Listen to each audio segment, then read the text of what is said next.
वहीं राशिद अल्वी के बयान पर अब जुबानी जंग तेज हो गई है। बीजेपी के लोकसभा सांसद राजेंद्र अग्रवाल से इसी मुद्दे पर हमारी संवाददाता ममता चतुर्वेदी ने खास बातचीत की। क्या कुछ कहा उन्होंने, सुनिए।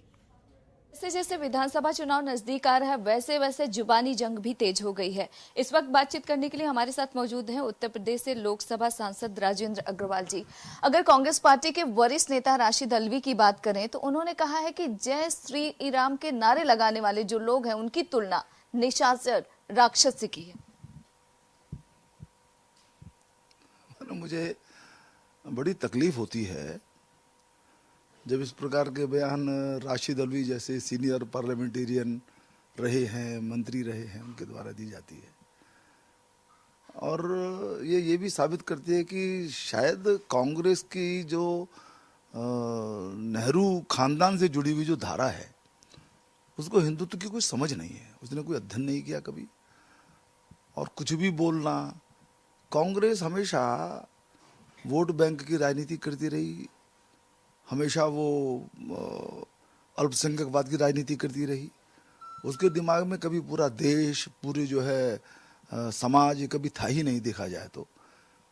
और बात जरा सा लगेगा कि लंबी हो रही है, परंतु डॉक्टर मनमोहन सिंह जी का जो बयान था कि पहला अधिकार अल्पसंख्यकों का है देश के संसाधनों पर, वो इसी प्रकार की विकृत मानसिकता का वो परिचायक था। जबकि डॉक्टर मनमोहन सिंह थोड़ा सा एक सोबर फेस कहे जा सकते हैं। तो ये जो राशिद अल्वी का बयान है ये बड़ा दुर्भाग्यपूर्ण भी, चिंताजनक भी है कि देश की बड़ी पार्टी का एक नेता इस प्रकार की बात करता है। इससे पहले सलमान खुर्शीद की जो किताब आई उसको लेकर विवाद हुआ, उन्होंने जो कुछ भी लिखा, और अब राहुल गांधी ने कहा है कि हिंदू धर्म, सिख, मुस्लिम किसी की पिटाई करने का नाम नहीं है, लेकिन हिंदुत्व इसी का नाम है। राहुल गांधी के कहाँ से ये चीजें सीखते, कौन सिखाता है उनको? ये तो हैरत होती है। हिंदुत्व को उन्होंने पढ़ा है, हिंदुत्व की परंपराओं को जानकार हैं। हिंदुत्व ने इस देश को एक रखा है। ये इस्लाम के उदय से पहले, क्राइस्ट के उदय से पहले यहाँ पर हिंदुत्व का एक विचार धीरे धीरे विकसित हो रहा था।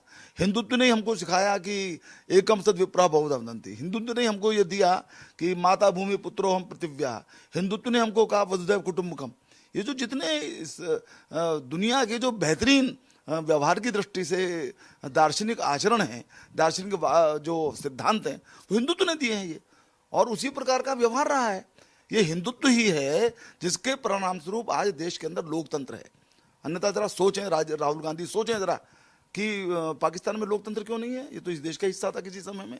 बांग्लादेश के अंदर लोकतंत्र क्यों नहीं है?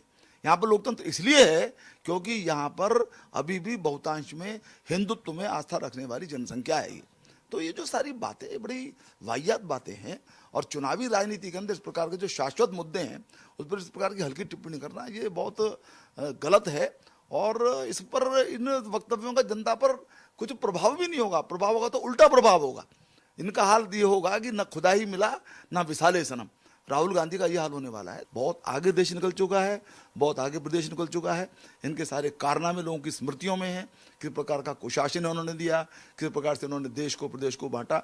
लेकिन निश्चित रूप से ये बात सही है कि उत्तर प्रदेश के विधानसभा चुनाव के दबाव में इस प्रकार के ये जो वक्तव्य है बांटने वाले वो दिए जा रहे हैं।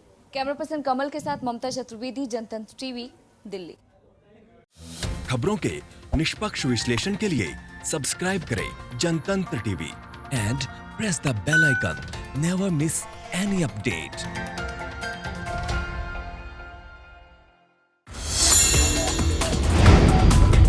Download the Janatantra TV app, available on Google Play and App Store. Download it now.